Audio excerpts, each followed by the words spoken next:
Mystical's on the table rapping. We like all around the stage, behind him and everything. Ty look over. He's like, man, I don't like this thing. He says something like that. Grabs the table legs and flips it. And what makes it even more significant is you're doing it by yourself. Bro, it's listen, man. Listen. After Nate died, so she died in 2015, April 1st. March 31st, April 1st, whatever you want to call it. I was with her 14 years, man. Renee, just for the audience, is Azor's mom. Yeah. Azor and Amori's mom, yeah. When I went to middle school, that was the first time I had interactions with white people. When I went to Milan's up on the hill. I met kids from Beachview and Brookline and all that shit. And it was a shock for me. You and I and people like us are super. Like, we are superheroes. Yeah, for sure. For sure. 100% I agree. Like, the 100%. Things that we do that we've accomplished. Man, I was sitting at the bar. This chick said, I've been on Section 8 for the past 20 years. She said, I don't know what I'm going to do. We just shine a light where they hide the grave. It's the Kalaj Dame Podcast. Karlin, play cousin. What's up, dog? So whenever I interview people, I always start off with my introduction to them, right? Mm-hmm. And my memory ain't the greatest right now, but I feel like I know we had like some brush passes. Like I definitely met you before the day I'm thinking of, but specifically what comes to mind is the Columbus trip. So Columbus trip, and you correct me if I'm wrong, you fill in some memories along the way. I'm gonna try to explain. But Trap Jaw, my cousin, got booked to open up for Mystical in Columbus, Ohio. Correct. So he hit up all the homies, the whole crew, family, and like, yo, you know, I want Sold Out to be a part of this. Mm-hmm. So the calls went out, basically. I'm not sure who called you, but I know it was... We was probably all just over there at the crib. We was probably just all over there at cousin's house, probably, because, you know, that's where we was always at. Yeah. Makes sense. So it was me, you, Jitney, Sean. Was Brett there? I feel like Brett wasn't there. I don't think so. Wait, me, you, Trap, Jitney, Sean, Ty. Did Omar go? Nah. Omar wasn't there. Nah, it was, I want to say, it was like 7 or 8 of us. Because we was in the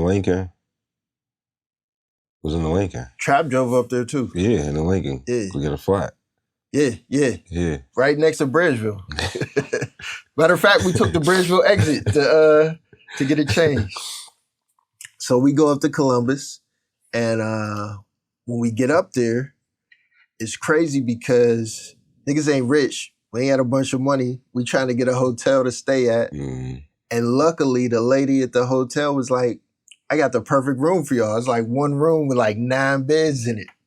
So we all in there. It's like a crazy, almost like some penthouse type shit. Just beds lined up. Like, shit is wild. That trip was so much fun, man. No, that was a good trip. I don't have too many memories of it. Yeah. Like, I don't remember a lot of that, but that was definitely a good trip. I remember the road trip, us going up. I remember us getting a flat. I remember the room, like you said. It was just, I was new to y'all still. Yeah. You know what I mean? So I was like, you know what I mean? Like you said, we been crossed paths before, but this was our first time, and me out of town. I'm like, so I feel like I was more on edge than anything. You know what I mean? So I probably didn't enjoy myself the way I should have to remember it more. You feel what I'm saying? Yeah, that makes sense. And this was what, 2001, I think? Somewhere around there. I think we was young. Yeah, man, I don't even think I was 21 yet. We was young. I was like 20. Yeah, I just graduated, and we was young, 2001.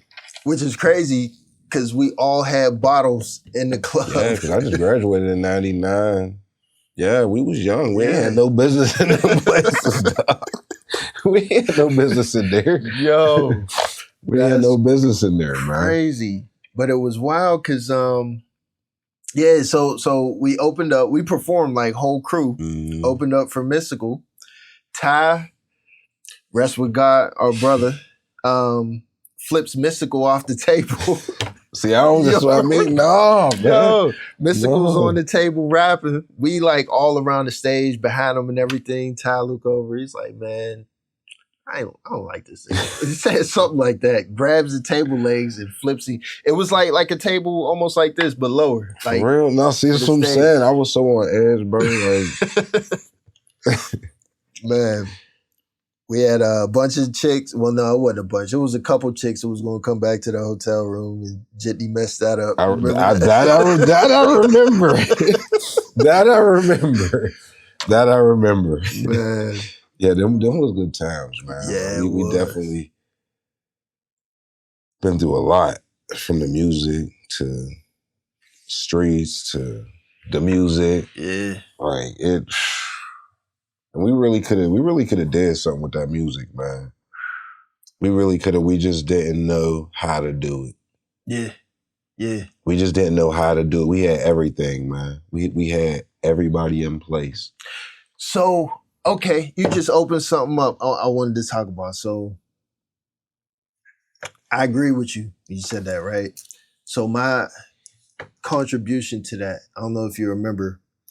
Matter of fact, Sean helped me pack the truck up when I left to go to Atlanta. I remember because he dropped the beat disc, all the floppy disks in the snow. Some cuz shit, right? Some cuz shit. But I went down to Atlanta because I didn't know what to do. Yeah. I felt like being in Pittsburgh, not having any connections or anything, like we hit a wall basically. So I went down to Atlanta, like, and try to put my bros on. Whatever happened down there, and came back and everything. But when I found out, it was way years later, I found out y'all was making music and stuff. Mm-hmm. And I remember we had like a little, I don't even know what to call it. It wasn't really beef, but a difference. I didn't know how to communicate. My communication skills and understanding levels back then were non-existent. You know what I mean? Like to a level, you could get through to me or whatever. Yeah. But for the most part, close off. Yeah, it wasn't. I treated everybody the same. That was my problem. I didn't individualize nobody. So when anybody, I just didn't hear a lot of shit. Like, and if I didn't want to hear it, then there was no getting through. So that's where I feel like I grew. Yeah. You know what I mean? And back then, like looking back, like that's just how I see it. Like, that makes sense. So my position was I had so much ego because, years of me making music and then going to Atlanta, being around celebs, producing for everybody, big studios and shit. I came back and first the team just was kind of upset with me like, yo, you going down there for you. What about us? Mm-hmm. And then to find out you was making music and the whole family, like official family clique riding with you, it was like, yo, I got years of all this experience and all this shit that I did.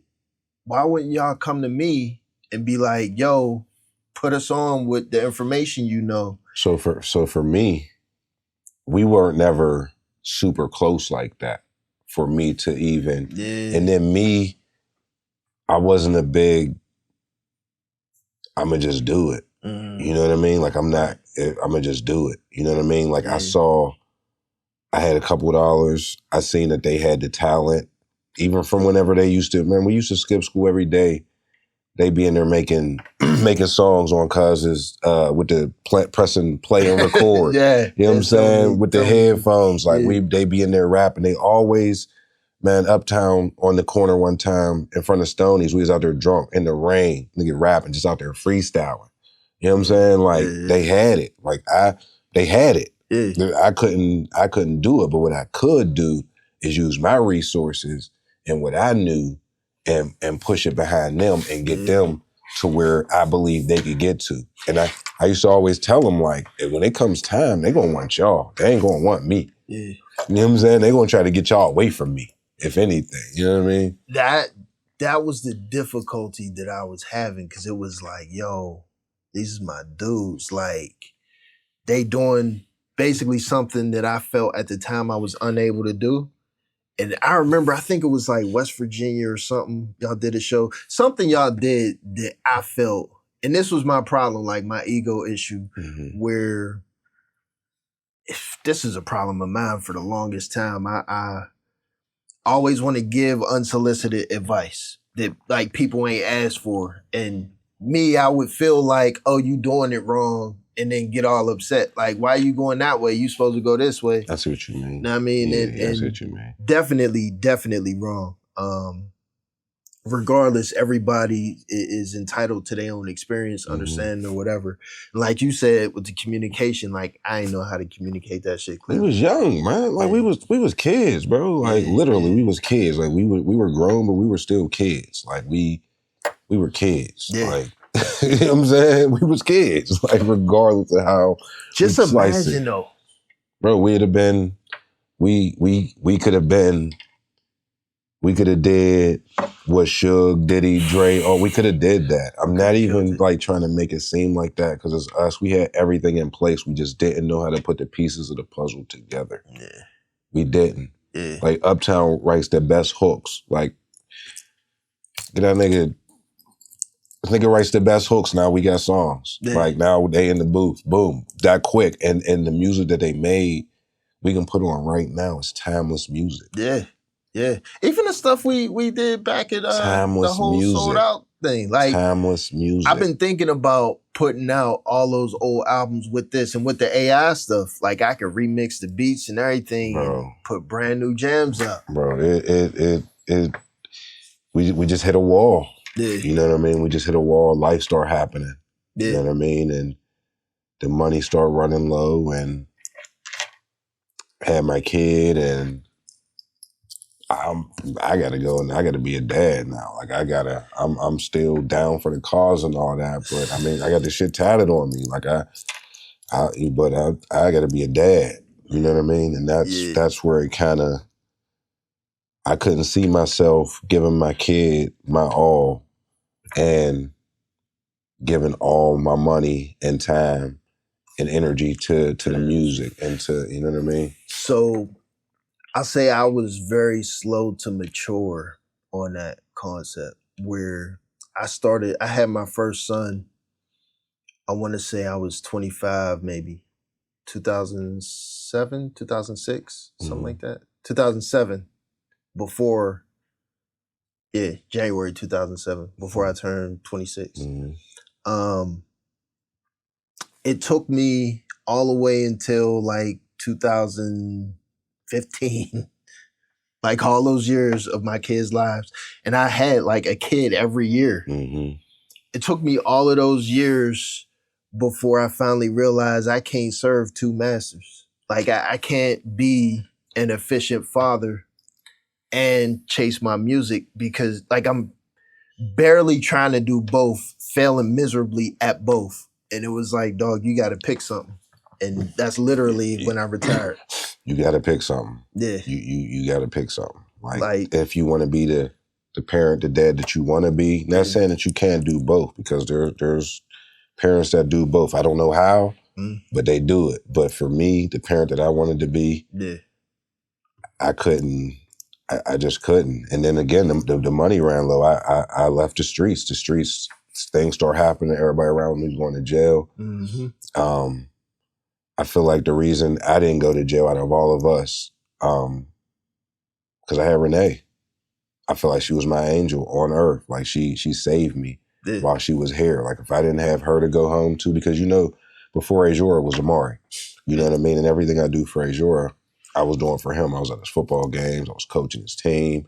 I mean, we went 13-2, went to the Super Bowl. We lost, but you know what I mean? Like, so with having her, it stopped me from making a lot of mistakes to where I could have went left and not pursued being a dad the way I knew I was supposed to be. You know what I mean? If I didn't have her keeping me grounded, it definitely would have went left. And that's literally, so I wanted to touch on that because I know audience by now at this point in the interview, they probably wonder why the hell did he bring him on the interview?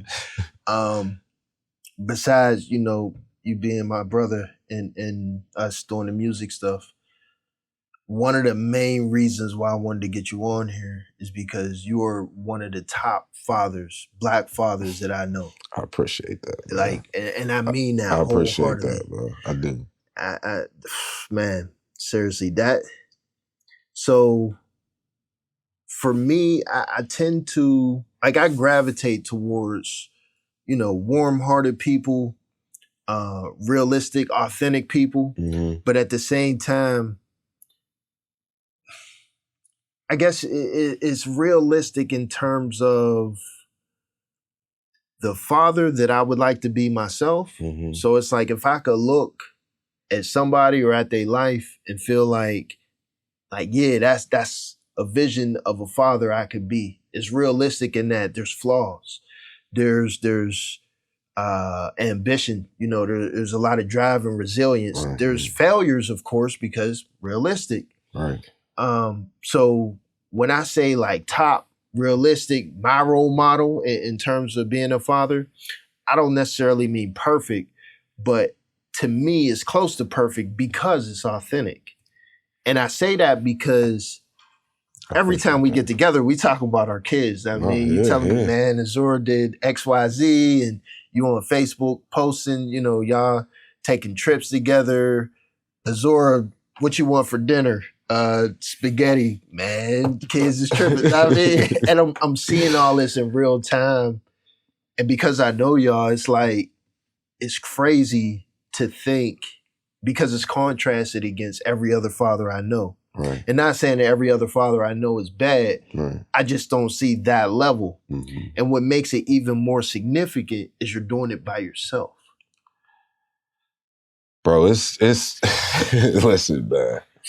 Listen, after Nate died, so she died in 2015, April 1st, March 31st, April 1st, whatever you want to call it. I was with her 14 years, man. Renee, just for the audience, is Azura's mom. Yeah. Azura and Amari's mom, yeah. I was with her 14 years, man.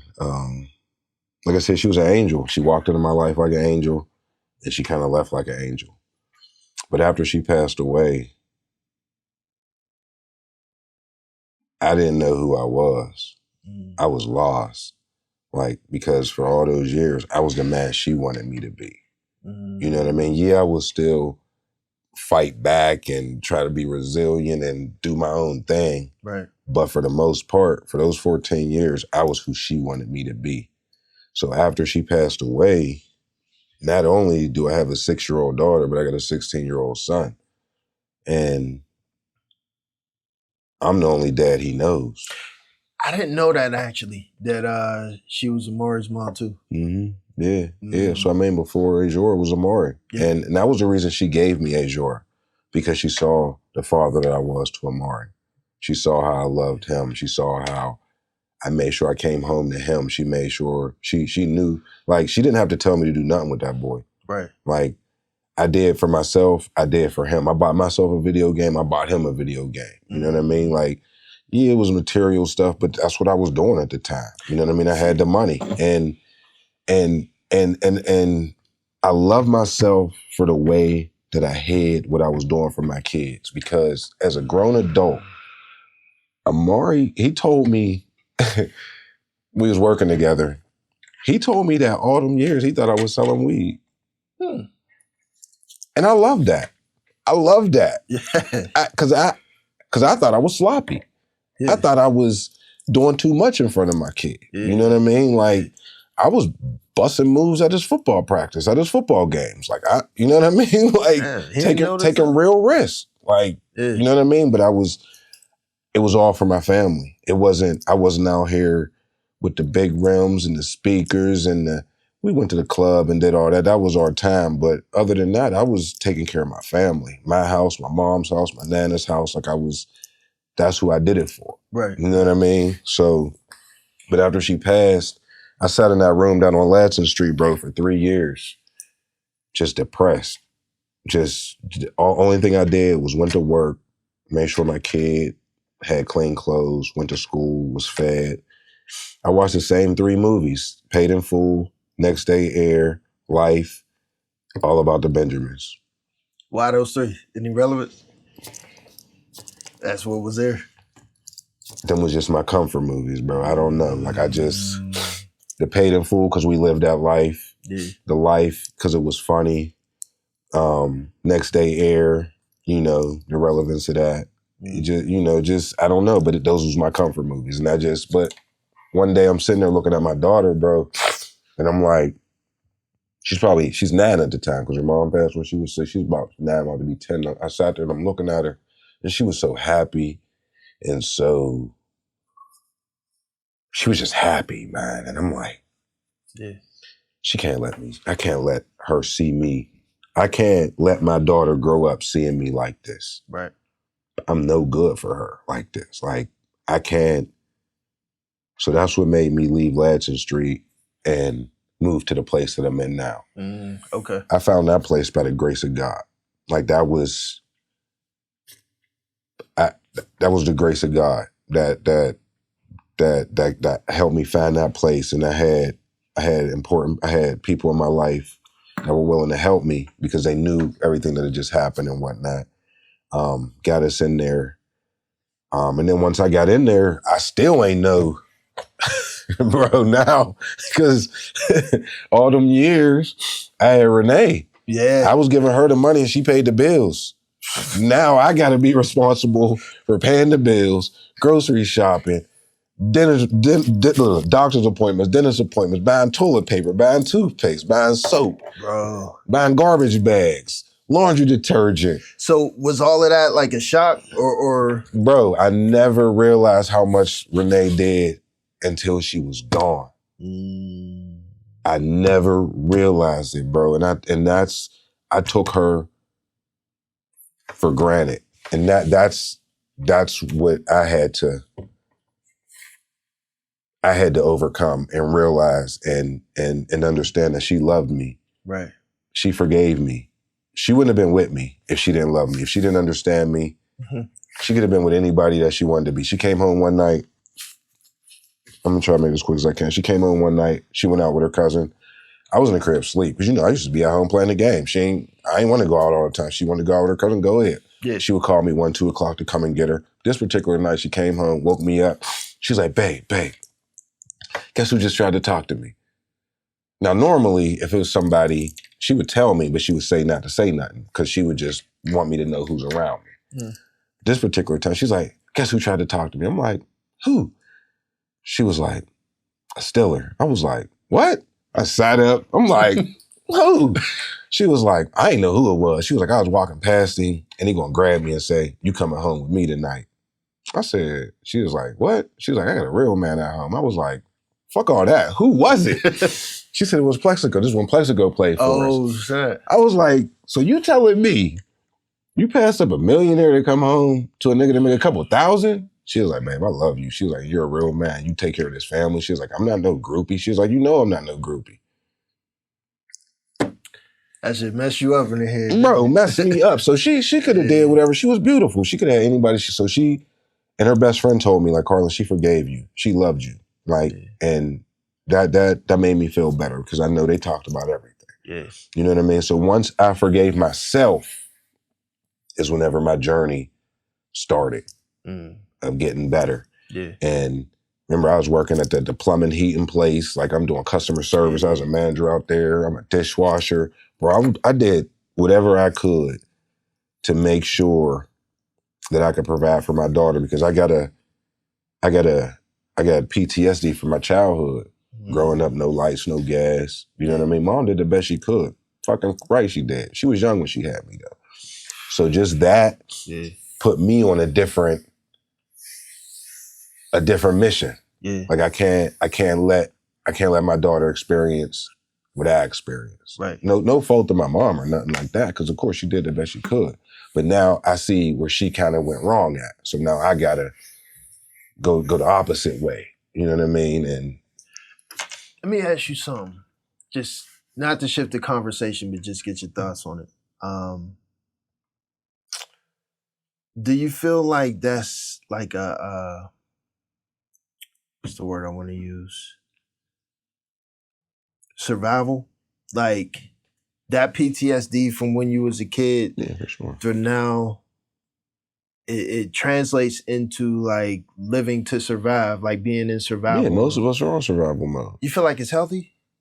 Not really, but it's what I know. So that's why now I'm on this peaceful journey, on this therapy to help me not worry so much and not stress so much and realize that I'm doing everything I can. I'm working, I'm putting in my hours. Everything's going to get paid how it's going to get paid. And now I don't feel like I feel like I'm still living to survive, but it's a little bit more peaceful. You know what I mean? As yours older now, I taught her the value of money at a young age. You know what I mean? Regardless of how much money she ever seen me make, we got bills to pay, and we always got to have some type of emergency money because stuff just happens. You know what I mean? Stuff just happens, and then there always won't be emergency money. But I taught her the value. It's like this past Christmas, I couldn't. She got prom coming up, graduation. She about to be 18. Man, Christmas week. So what I did was I got her something she needed. I got her a refrigerator that she could keep her facial cosmetics in. Okay. And that was something she needed. She was like, yeah, thank you. I need this. She was like, because I really don't need nothing else. And I love that she is so appreciative and she's such a understanding, and she's spoiled, but she's not overly spoiled. Right. You know what I mean? Yeah. Like, if that makes sense. She's supposed to be, because, I mean, in my opinion, it's daddy's girl. And I got to overcompensate. You know what I mean? I always feel like I got to overcompensate because of what's missing. Yeah. You know what I mean? So whenever I can overcompensate, that's whenever I feel like, shit, like I don't feel like the best dad. You know what I mean? You know what I feel, and this is from the outside looking in, because I'm just like looking through a window of, Facebook and what you tell me, what we talk about. I feel like where you excel extremely well is being present. And I feel like a lot of Black fathers may not understand this concept. Like it literally just hit me like within the past couple of years. But being present, not to cut you off, being present isn't always a good thing, because whoever, mom or dad, could be present and be let me horrible. Let me clarify. Being present in that, first of all, because for as great as a man that I am, I don't want to say I wouldn't want my daughter with a man like me, but I know my flaws. I would want her with. That's why I have her so independent, man. So she don't got. I tell her all the time, I could die tomorrow. If I was to die tomorrow, I feel like my daughter could take care of herself right now and be good. You know what I mean? I really do. It would be a shock to her real quick with everything that happens, but I really feel like she would be good. She'd be all right. I do. I really do. So I just friendship. I just always want to get better, man. I just always want to get better. And that's what this therapy journey that I'm on for. And as parents, like I told you before, we got to learn to talk to our kids. That's it. And not at them. So, and I still struggle with that. When I say present, that's what I mean. Like literally a bond, a relationship where, like you said, difference between talking to and talking at. So like my issue has always been just kind of like from my grandfather. It was very Gen X of like, I pay the bills, I put the food on the table, do as I say, not as I do, respect me, blase blah. Right. And I'm probably not even home because I'm working on this, I'm working 12 hours and, this meeting, that meeting. when I come home, regardless what situation is, you still going to respect me. Mm-hmm. You go stay in the child's place. You go play. There's grown-ups over here. You know what I mean? Like that whole concept of when it's all said and done, I may have spent a couple hours with my kids in a month sometimes. Yeah. You know what I mean? Where, and not even just that, but the whole survival mode of we ain't got food to waste. We ain't just throwing money out. Money ain't growing on trees. So you can't be breaking up toys. You can't be not, you better eat what I put in front of you. So I'm screaming now. What? Eat that food. Why you break that? Yeah. We all came from that. Yeah. You gotta eat what's for dinner or you ain't eating at all. There's adults in here talking. Go in your room. Yeah. Like there ain't no kids out here standing child. We all came from that. So what I kind of did was I kind of flipped that. I don't know if Asia even remembers me telling her this, but I was like, yo, this is your house. I just pay the bills here.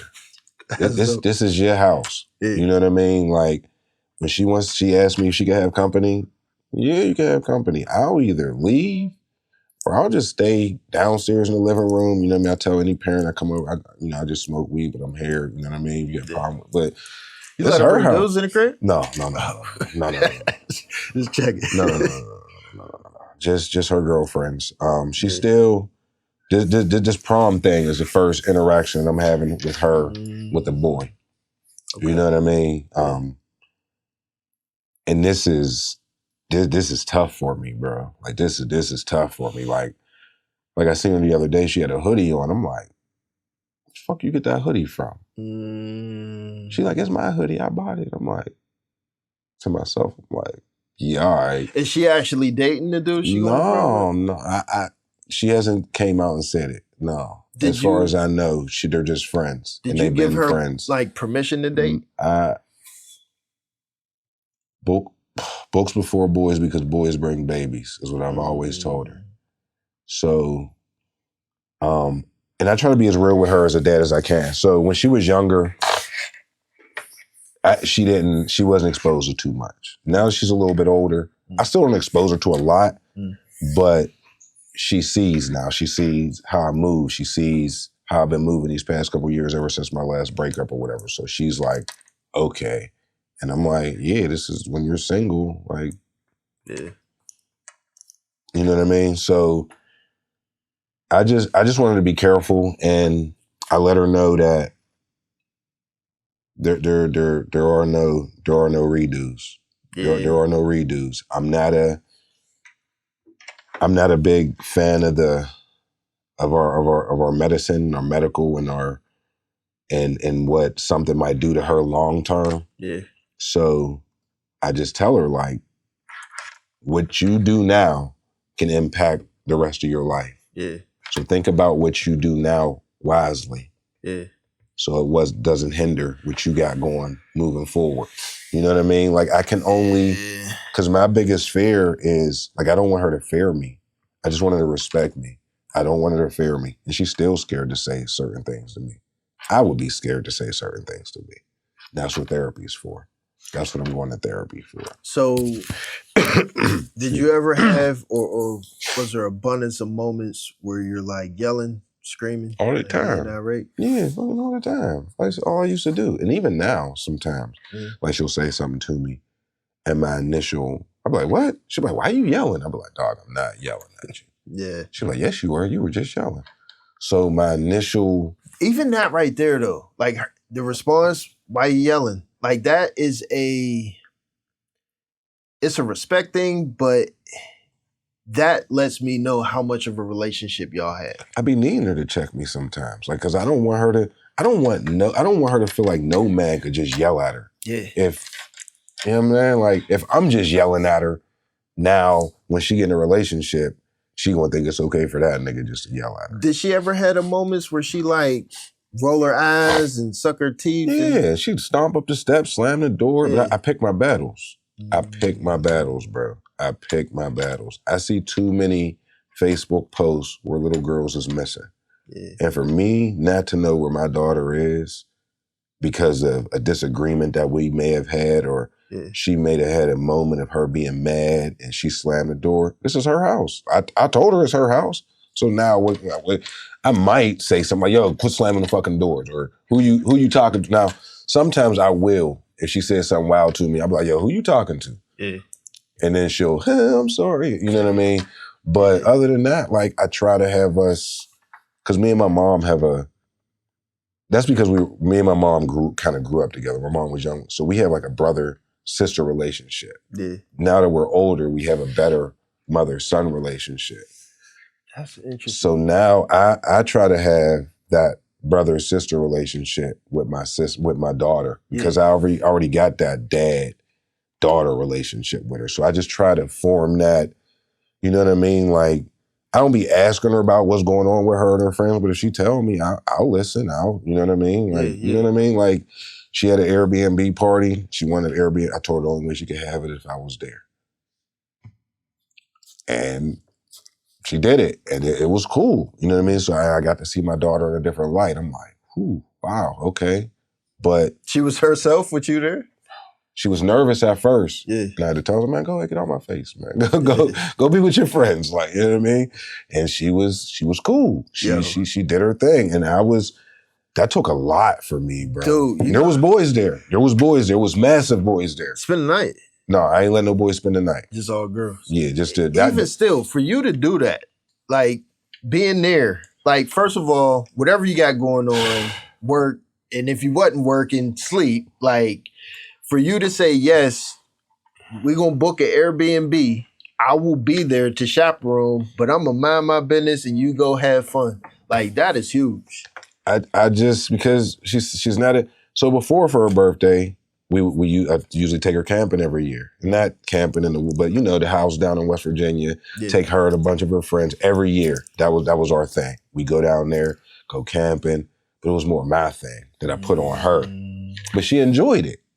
I just want my kid to do different stuff. That's why I took her horseback riding. You know what I mean? I don't want her to just be a typical girl. You know what I mean? I want her to experience some shit. Do you feel like your relationship with her may be a product of your relationship with your mom, like being so close to your mom? Like you were taught and well practiced at forming that relationship across generations, we'll say, like with someone that's not a peer. So you can form a relationship with your mom who's older and then transition that to your daughter who's younger. I just wanted to be the dad that I didn't have, man. I just wanted to be, like, when my dad left my mom, he was still present, but he wasn't. He was more buying gifts. You know what I mean? I didn't see him, though. Like, so I just wanted to be the dad that my mom did everything she could. She was a great mom. But as far as she got married, she gave me my stepdad. He taught me he was the first person that taught me that you don't have to be family to be blood. Like, blood doesn't make you family. Right. You know what I mean? Like, he came into my mom's life, 2 boys, me and my little brother. He raised us. That's where I get my work ethic from. That's where I get all that from my stepdad. You know what I mean? Like, seeing him just take on 2 kids and just do it. Right. You know what I mean? And keep my mom happy at the same time, who it wasn't easy keeping her happy. You know what I mean? She wasn't tough, but it wasn't easy. And so I just seen where everybody made mistakes in life, him included. Right. But I just wanted to just be the best dad that I could be. And there wasn't really nobody that could teach me that, because I never really had it. Like, all the attention on me, all this, what you want, let's go here, let's do this, let's do that.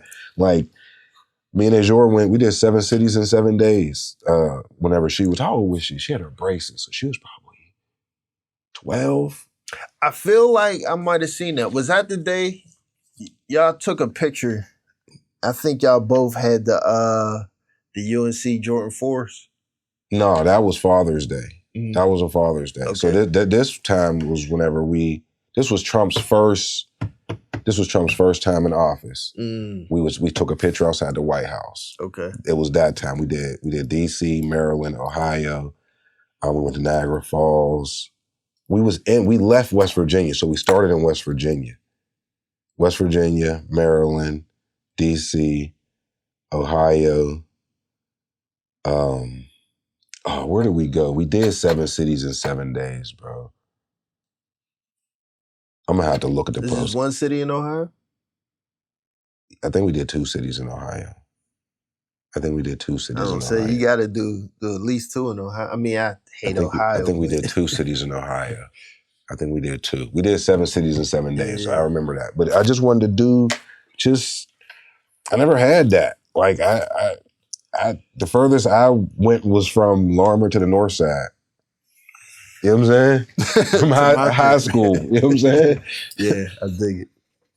So, who knows? So, at what point in that process, well, all right, we had this conversation about therapy, which we've been having this conversation like for a while, actually, about therapy and stuff, but you just spoke about it earlier before the cameras came on. What I'm trying to find out is, first, what led you to therapy?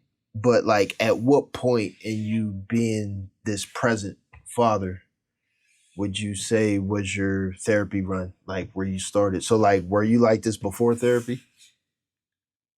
As far as like the full hands-on, all-in dad, all that? Yeah, for sure. Like, I'm scared of birds. And yeah, birds, I have a fear of birds, bro. Like, I don't know what it is. Don't judge me. But my daughter had me at the aviary. That was nothing. Like, I'm over there talking to the birds at the aviary, getting them to respond to me. You know what I mean? Like, so her, she saved my life too. First her mom saved me and now she's saving me. You know what I mean? Like, she just helps me. I've always been that. I was the first person she saw when she was born. You know what I mean? Every day, even when me and Renee broke up for 6 months, I had my own crib. Azure had her own room. And I went to get her every day, took her to school, took her home, stayed at her mom's house until she went to sleep, and then I went home. You know what I mean? Like, I've always been that. But the therapy moment really, and it's wild because, so shorty that I was messing with used to always say, like, you should talk to somebody. You should talk to somebody. And I'm just like, what? Like, I'm thinking it was probably for her own whatever. Yeah. So I'm fighting it. But I'm realizing that my reactions to things just aren't what they're supposed to be. And I'm going to give myself a heart attack. Before you move past that, I feel like that's a relevant point. Just the self-awareness of seeing how you respond, how you react to certain things. I feel like not a lot of people have that. That we don't. We lack that. And what for me, again, it's my daughter, because once I'm gone, that's it. Yeah. She's really out here by herself. Right.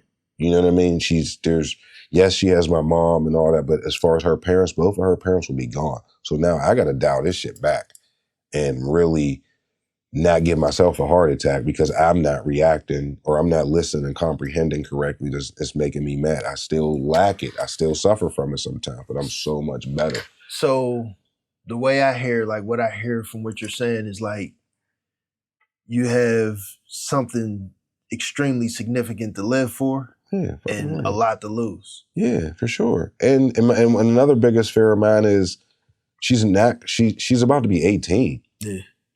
She's about to be 18. Like, I don't want her to, but oh my God, I'm finally free away from my dad. I don't never got to see him again. Yeah. Bro, that is like, no dad wants that. Yeah. No dad wants that. So I gotta, and I don't think she would ever do that, but that's a fear of mine. Mm. She's going to go on, she's going to get married, and she's going to have her own family. Right. You down with that song, 7 Years by Luke Graham? I don't remember. Check it out, it's called 7 Years. But pretty much, he's like, he remembers when he was 7, and then now he's 65, he got kids, but all he wants is his kids to just come visit him once or twice a month. You know what I'm saying? Like, we go from having them every day, seeing them grow up, do everything, boop, boop, boop, and now we just the old man at home. Yeah. You know what I'm saying? So that's one of my, so I got to get it right now. Like, I want her to come to me happy with news and excitement, like, Dad, such and such You know what I'm saying? I want that. Yeah. You know what I mean? And it's I have to. So that's relevant to me now. Like I told you already, we went up to Detroit. My wife's family my wife's from Detroit. My wife's family stay up there, and my family, like we real close knit, like very loving and stuff like that. But some key figures, like adults in my family, passed away. So now we don't get together like that no more. Where holidays come, it used to be Sunday dinners. Everybody, my sisters, my aunts there, my mom's there, all my cousins, Christmas dinner, Easter dinner, Thanksgiving, all of that stuff. Now, like, I be trying to pull people together and we might do something maybe once every couple years or something like that. But the contrast of it, when I'm in Detroit, it's like clockwork. Like, my wife is a daddy's girl and, Christmas time, everybody's coming over. Like we eating Christmas dinner and it's a house full of people. Lovely. Yeah. And it the way I try to explain it to them, it's not like I didn't have a big loving family, but just this level of consistency and closeness all the time, regardless, to the point where like even if their parents were unavailable for whatever reason, like the children, like my wife and her siblings would still find a way to get together and be together. Yeah. That is so significant. No, it is. And my brother is doing a good job. My brother Jay is doing a good job of trying to keep the family together on that level. Yeah. Because after like you said, there are elders passed, everybody just, it's like we forget that we're family. Yeah. And that's not cool. Too busy with life.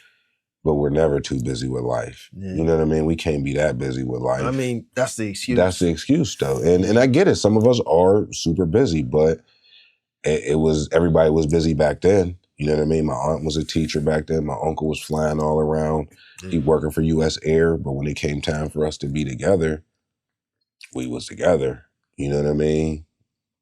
Cousins running the street, whatever, all that stopped. When it was time for us to be together, we was together. Yeah. So now it's like everybody's just closed off. Like, I don't know what it is. For me, I just like being at home. That's just me. Like ever since she passed away, that's where I find my peace at, for real. It's just being at home. So I'm trying to break out of that. You know what I mean? Like, I feel like you was at home before that. Playing that live. Oh yeah. And I had her. So again, that was my piece. So and she had me clockwork. She taught me how to hustle. She's like, you really think you're gonna go out there and make all the money? I'm like, I mean, I get you. She's like, you're not gonna answer every phone call. You're not. She said, all you're doing is taking a chance of not coming home to us. She said, you need to go out 2 hours in the morning, 2 hours in the afternoon. She said, get everybody on that schedule, and what you make, you make. What you don't, you don't. Wow. I'm like, all right.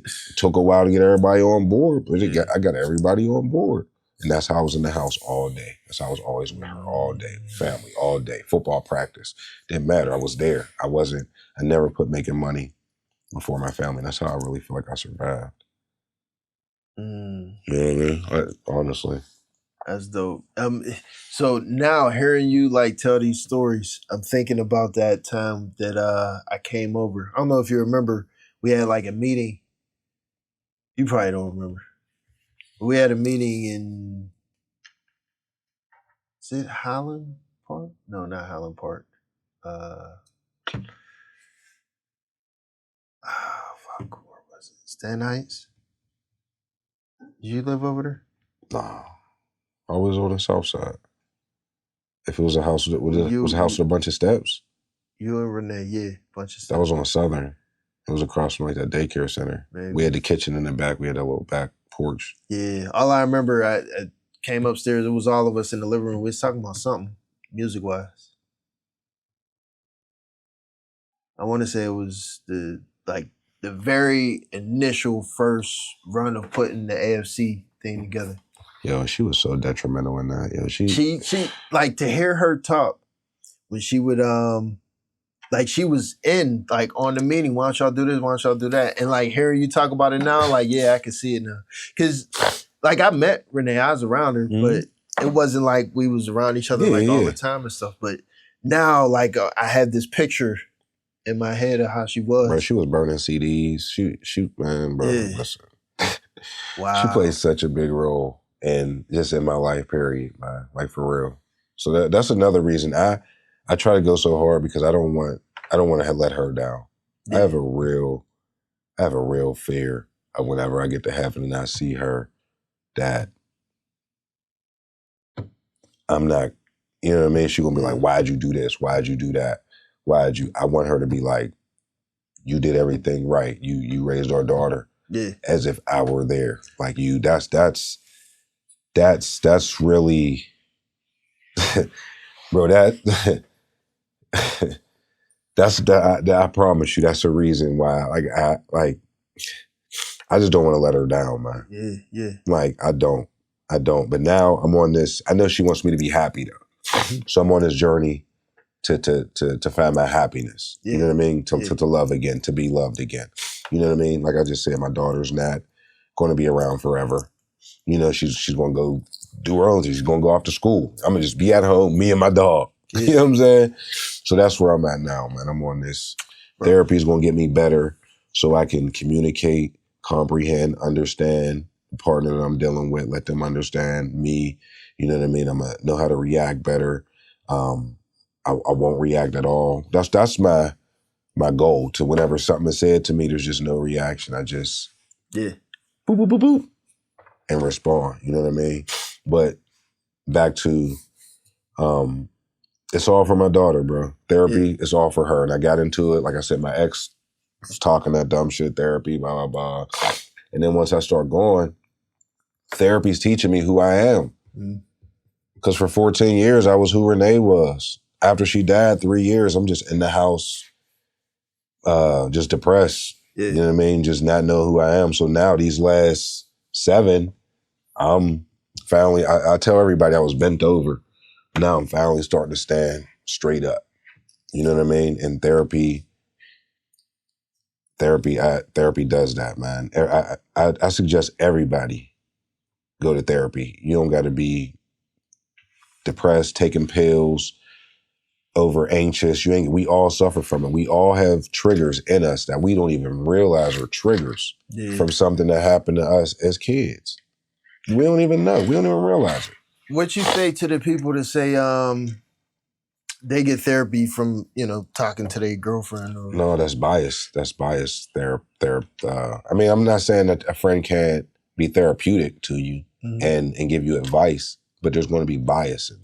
You know what I mean? There's going to be a form of bias in there because they're going to protect your feelings.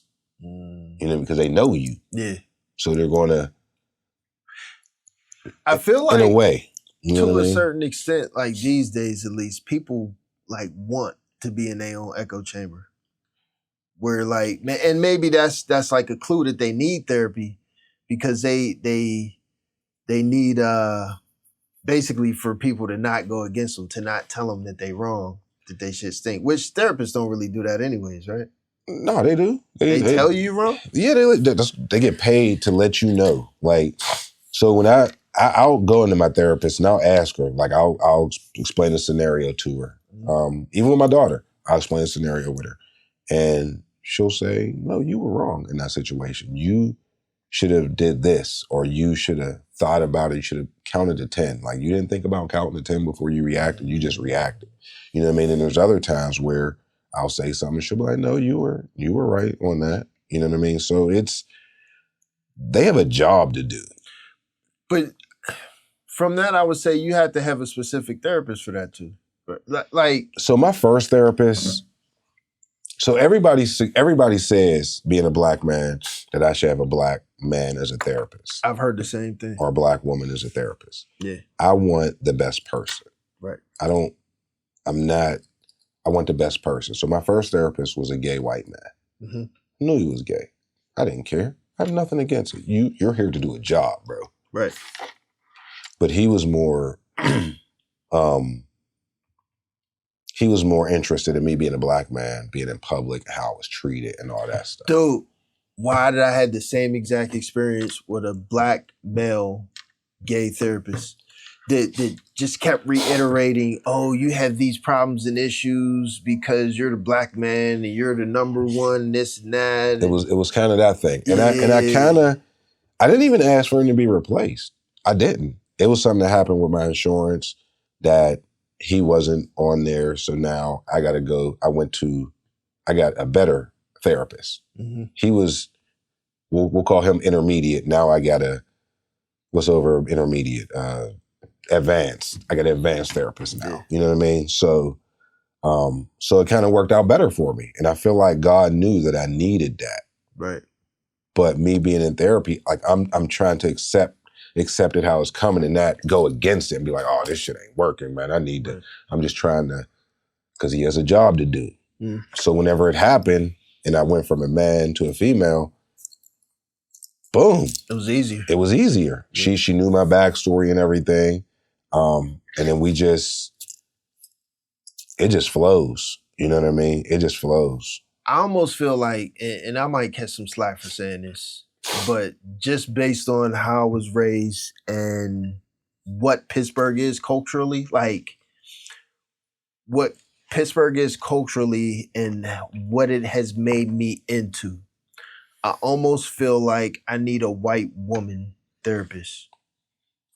And what's crazy, that's what I have. I have a white woman therapist. Like I feel like a black woman, because my son had a black woman therapist, and there was a level of not like protection, but I wasn't able to open up completely because it felt like almost like this is auntie. Mm-hmm. And then with a black man is like there's a level of, you know, that man to man, like I'm not showing you all my weaknesses, dog, which could be toxic. Maybe I need to fix that. But no, but that's the thing. Like that's the thing. Like we're men. Like we're men. Like that's how we're made up. Like I'm not going to be super vulnerable to you, bro. Like, there's going to be some stuff I'm not going to tell you. Exactly. You know what I mean? Like, and I don't know. That's probably a flaw of ours, but that's just how we're made up, I guess. I don't know. Yeah. But my therapist I have now, bro, I love it. And it's to the point where she's about to go from where she is, where I see her right now. They're doing something with her position or whatever. But my insurance I can still see her at her private practice. You know what I'm saying? So it's just all working out. So she taking on more clients? For sure. I got her. Yeah, I can. I need a therapist. Yeah, and bro, I'm telling you, therapy, it's just, and there'll be certain times, like now I won't see her again until, I think, like the second week in January because of the holidays, New Year's, and she's going through this transition, moving from building to building. And when I don't see her every week, I feel empty or off or like I got so much bottled up in me. You know what I mean? Like I talk to my mom every day after work. Like after I get off work, I call my mom, we talk. But it's not therapy. Right. You know what I mean? Right. Like that's my mom. You know what I mean? Yeah. Or sometimes she's my sister on the phone. Depends on the conversation. Yeah. But it's not therapy. You know what I mean? I kind of feel like I have that, not necessarily therapy, but with my wife. Mm-hmm. Where when I get off, like that's who I'm talking to, telling what's going on in my head, my heart and everything. But it's definitely healthy because, you know, especially like we married. That's what it's supposed to be. But at the same time, it forces me to be on an island of I'm not talking to my mom every day. Mm-hmm. I'm not talking to my sister or, you know, my friends, y'all, you know. Yeah, like even with us with the chat, like, you know, we could be more in the chat, but we don't expose everything to each other. Like we expose some stuff to each other. Yeah. You know what I mean? But we don't expose everything that we going through to each other. You know what I mean? We just don't. You know, sometimes we do. Yeah. But for the most part, we don't, man. We just, you know what I mean? Like it's therapy. Shit, we probably all need it. We all, listen, and ever since I started going, man, I don't feel like I'm better than anybody or anything like that, but I just feel like everybody needs therapy. Like just for even the most sane person with with a perfect life. Yeah. You got enough money, your bills is paid, you ain't got a worry in the world. I still feel like you need therapy. You need that person to talk to. You need to hear when you're doing something wrong. You need to hear when you're doing something right by a non-biased person, a person that does not know you from Adam. You know what I'm saying? And I would add to that, you have to be honest. You have to be honest when you go to therapy. If you go to therapy lying, you're defeating the purpose. You have to go into therapy like, yeah, I did this. Yeah, I did that.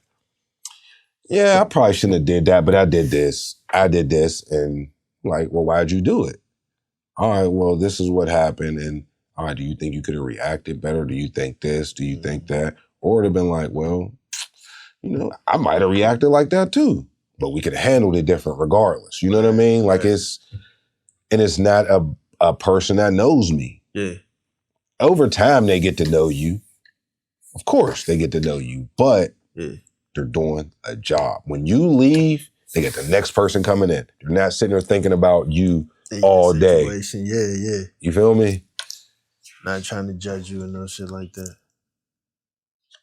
Yeah, that's dope. Hopefully we get a decent amount of people, at least a few, to see this and I'll listen. My therapist is dope. I'm gonna give you her number. I did that. And yeah, give her a call. She's dope, man. How do you feel your experience, you know, being brought up in Pittsburgh? How is that? What role does that play on the Karlin that we know today? Shit, man. I didn't see my first white person for real until I used to think my nana was white. Actually, she is. Her dad is white. Okay. You know what I mean? Her dad is white. Her mom's an Indian. But I used to just think she was straight white. Living down Lorimer, I saw light-skinned people. Right. When I went to middle school, that was the first time I had interactions with white people. When I went to Milan's up on the hill, I met kids from Beachview and Brookline and all that shit. And it was a shock for me. How you get from Lorimer to Milan? They bussed us. The bus stop was right there. That was your home school? Yeah. Huh. Yeah, and what's crazy is DA lived almost the same street as me, but he lived on the opposite side. He went to Rasenstein. Me and Sean went to Milan's. Me, Sean, and Sean around the corner. We went to Milan's. DA was the only one that went to Rasenstein. That's crazy. But yeah, Milan's was our home school. But that when I seen white people, that was a culture shock for me. It woke me up that there's more out there. You know what I mean? So that's whenever I got, what's the word? And I wanted to learn more. Like you know what I mean? There's more out there. Curious. Yeah, I got more curious. And then high school, I went to Westinghouse 9th grade, was fucking around. You know, we was cutting school every day. But mom moved me to the north side. Now I'm going to school with white kids again. So it just... What school was that? Oliver. Yeah, so it just let me know that even though we're different, we're still going through the same thing, but the same thing that they're getting taught, I'm getting taught. Yeah. I'm being told like that they're away from us and all this, but they're with us. You know what I mean? They're in the same school as us. Yeah. They're learning the same shit as me. That's crazy you say that. Like in your experience, it's wild to me because I moved I moved around a lot as a kid with my mom basically moving with my stepdad every year or two, something like that. Like I was born in Homewood, Rosedale. We went from there to Monroeville to Point Breeze. I think I was like 5 at Point Breeze. From there to Knoxville. From there with my sister, Perry, Northside, then to the Hill, then back to Northside, like all over the city. Traveling motherfucker. Man, serious. That's probably a part of my PTSD too. Like not having stability. Like a home neighborhood. Stability. Where my situation, I won't get into it too much. I'm sure you'll at least be able to understand what I'm saying. But every like worrying about, is your shit going to be okay? You know what I mean? When you got to leave and all my stuff, now I got to get new toys. I don't own nothing but the G.I. Joe that's in my hand. I mean, we got to move somewhere else. Like, that's the thing. And then you got to make all new friends. And I never realized as a kid how small the city was. Mm-hmm. So once you move, like, you know, from Point Breeze to the north side or south side or something like that, it's like your friends is gone, dude. Like, in my mind, it's like moving from Cali to New York. On everything. And it's like brand new, because we ain't had cell phones or nothing like that. So it's like you got to make all brand new. We had 3619000, the phone on the block, bro. That's what we had. We had that phone on the block, man. Bro. But yeah, we every year I had to. And this is probably why I got somewhat of a chameleon personality, because every year was a new school where I had to make brand new friends. Like, I had to perfect how to be in with the cool kids and not get picked on every year. But yeah, it was different for me because there was white people everywhere. And the white people that I seen, I mean, not from a position of races at all. Like, my whole entire life, I just seen differences where it was like, you know, I go over my friend Max's house and, you know, they eat shark for dinner and I'm trying to stay over their crib for dinner. Right.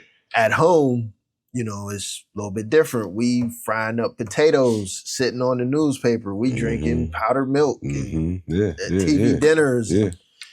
And everything was just, I seen the differences between the black people and the white people, or at least from what I seen, where everyone that I was around, black-wise, was like technically middle class, but just felt poor-ish. Whereas like the white people, like my friends' dads had motorcycles. My friends had dirt bikes. And, you know, we didn't. And that slowly progressed and changed where there wasn't a resentment. I mean, first you got the 80s. And you know, the 80s, when you're in a class full of white kids and, you know, candy's being passed out or something like that. The black kids sitting in the back getting the smallest piece of candy, you know, getting the least amount of stuff. When they, you know, answer the question and you get a prize, raise your hand. I got my hand up the whole time, nobody calling on me. I don't win no prize. You know, never winning nothing. You got that experience with that. But then that whole transition is just kind of like, man, I don't want to do this no more. Like, I don't want to be poor. I don't want to be starving. I don't want to be the last one picked. Like, that is kind of what gave me what I had through my later teens and adulthood of like, nah, I'm gonna be the best. I'm gonna do everything I can fucking do. I'm a code switch. I'm gonna do all of this stuff to put myself in a prime position because I don't like these circumstances where I came from and how I was treated when I was young. I mean, yeah, it's I never had white friends like that where I go over their houses and stuff like that. In high school, my girlfriend in high school, she told us poor people drink Kool-Aid.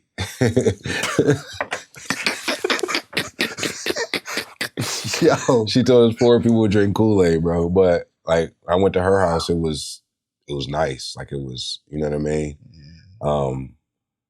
So that was kind of the experiences I had with that. Like, I had no resentment towards white people, that didn't play a role into my thinking or that never was that's probably why I am the way I am now, is whenever I be hearing people say the white man is the white man. I've never been that. I've had run-in with the police. I've got pulled over, had drugs in the car. But you feel like you was like, that was on you for being in that situation. For being in that situation. And guess who got themselves out of that situation? Right. Me. I got myself out of that situation by knowing how to talk, understanding that this man's doing his job. Right. I did something to make him fuck with me. And even if I didn't do anything, he's still doing his job and I got to make it home. So now I got to take control of the situation as opposed to letting him take control of it. I had a cop point a gun directly in my face and say, if you move, I'm going to blow your fucking head off. I'm like, bro, what you doing? I'm not moving. You do not have to shoot me. Wow. And he just slowly put his gun away. He's like, put your hands behind your back. That could have went. Yeah. That was one of the times where my reaction, I need to be able to react like that all the time. Yeah, yeah. You know what I'm saying? Looking at that gun in my face, knowing that he was not playing. I've had my run-in with the police, yes, but I was somewhere I wasn't supposed to be. When that happened, did you feel or interpret that as him being like a racist cop? I took it as I was somewhere I wasn't, well, no, I took it as he was scared. And the nigga was gonna blow my face off if I moved. I took it as he was scared. I didn't look at him as him being racist. No, I didn't. No, because he could have been black and said the same thing. You know what I mean? True. Again, I was somewhere I didn't have no business being. I agree with that 100%. Like my dad is like that where, like my dad grew up in Rhode Island. He's from Massachusetts. And up there is way different dynamic culturally between black and white people. Like everybody is just loves each other for the most part, especially when he was younger. His whole thing now is like, I remember when they moved to McKees Rocks and he's like, because it was a thing. I don't know if it's still a thing, but back then at least, like early 2000s, if you go to McKees Rocks and you're not from there, police is gonna fuck with you. And I don't know if it was a myth. So I got a driver's license now, so I don't be giving a fuck. But when I go over there, because I go over there and get my hair cut, I'll go over there and get food over at A&E Eats. I'll go over there and get food. So I go over there and get my facials. You know what I mean? So I do be cautious. Yeah. Because again, anywhere, bro, it's like that going anywhere outside the city. Penn Hills, Verona, Oakmont. It happened to me. I lived even riding through Regent Square right there. Them Edgewood police. Like they, you know what I'm saying? Definitely Edgewood. So I give you an example. I don't know if you remember where I used to live with my dad. My sister lived on the same block 2 streets over. I went to drop off my sister. I dropped off, well, maybe it was some stuff for my sister. I dropped off some stuff for her, pulled around to my house. As I was pulling around to my house, police jumped behind me. I pulled over, I parked. Police doing their lights, shining. Oh, you coming from over there in that alley? It's high drug traffic, blah, blah, blah. As soon as you seen us, you pulled over. I'm like, dude, I live right here. And it, like, I had moved over there recently. So, like, that was my whole experience with, you know, dealing with the police and stuff that kind of added to the I guess, the truth of the myth. The police is going to mess with you if you're over there. But the point I was getting at, my dad, he, like, don't care. He's like, don't act like a nigga and you'll be fine. And there's a difference between quote unquote black people and niggas. There's a difference. And we about tired of niggas, man. Like we all have our nigga moments, like they used to say on the Boondocks, but every day can't be a nigga moment, man. Like at some point, like can we go back to where we came from? Like everybody forgets, like that we come from wealth. Like we come from wealth. Like if people would do their research and open up some books, like you would see a room full of black people with their suits on, their ties on, their hats on. You know what I mean? Back in pictures is black and white. You know what I'm saying? Like that's what we come from. And somehow we got away from that to this new age where we don't respect ourselves. So let me ask you something.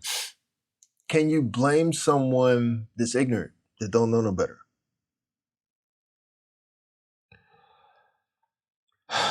You could blame them for not wanting to do better or wanting to be better. You can't blame them for only knowing what they know. I could blame you for not wanting to get smarter. That I could put on you. Can you though? I mean, you just want to be the dummy that you are. Not saying that you a dummy, not you per se, but if you don't like, listen, man. Every day you're supposed to learn something new every day. Well, let me put it like this. At least try to.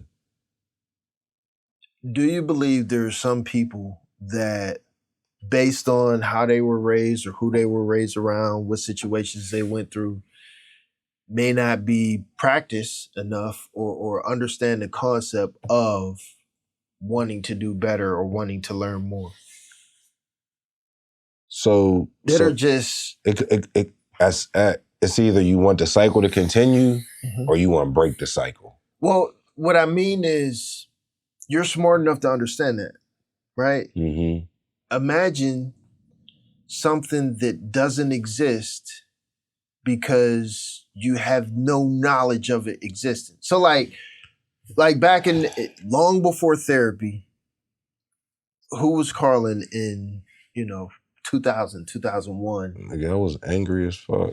But this is what I'm saying. Like, imagine somebody. Well, not in 2001. 2001. Well, 2000. We'll say shit from 2008 till these past 2 years, man. Well, not even. Okay, 2015. That's whenever she did. That's whenever a piece of me died. 2015. Okay. That's when a piece of me died. So we'll say 2015.